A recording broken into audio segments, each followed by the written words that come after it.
నాయకుడు తుమ్మేటి సమ్మిరెడ్డి గారు అకస్మాత్తుగా మృతి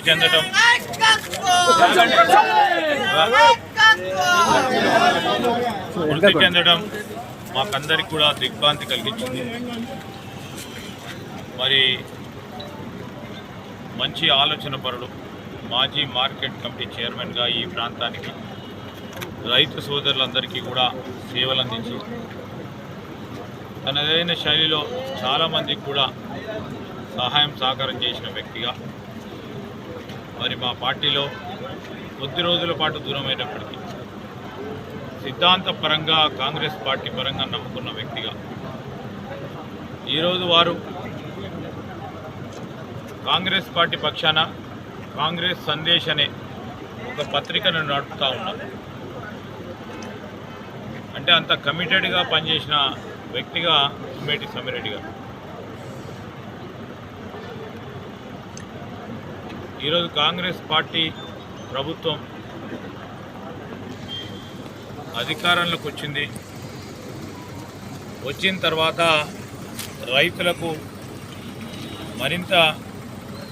సేవలు అందించాలనే ఒక దృక్పథంతో వారు ఎల్లప్పుడూ కూడా ముందుకు నడుస్తూ ఉన్నవారు. మొన్న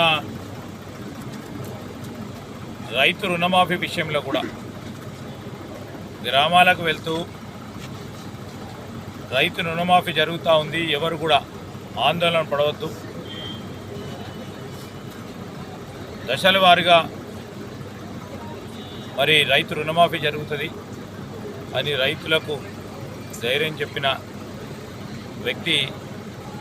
సమ్మిరెడ్డి గారు పట్ల ఆసక్తితో వారు ఆనాడు ఏదైతుందో జాతీయ విద్యార్థి సంఘం ఎన్ఎస్సిఏలో చేరి మిత్రుడు తుమ్మేటి సమ్మిరెడ్డి గారు క్రమేపీ విద్యార్థి నాయకుడిగా, యువజన కాంగ్రెస్ నాయకుడిగా, తర్వాత కాంగ్రెస్ నాయకుడిగా అంచెలంచెలు ఎదిగి ఈ ప్రాంతంలో కాంగ్రెస్ పటిష్టత కొరకు మరి తీవ్రంగా కృషి చేసినటువంటి ఒక నాయకుడు. వారు ఆనాడు అప్పటి మంత్రివర్యులైనటువంటి సత్యనారాయణరావు గారికి అత్యంత సన్నిహితుడిగా మెదిలినటువంటి ఒక నాయకుడు. మరి ఆ కాలంలో వారు మార్కెట్ కమిటీ చైర్మన్ ఒక పదవిని కాకుండా ఒక బాధ్యతగా రైతాంగానికి ప్రభుత్వ పరంగా కల్పించేటువంటి ఒక సహకారాలన్నీ పూర్తి స్థాయిలో కల్పింప చేయబడే విధంగా కృషి చేసినటువంటి ఒక విధంగా రైతు నాయకుడిగా మనం ఎన్నో సమ్మిరెడ్డి గారిని భావించవచ్చు.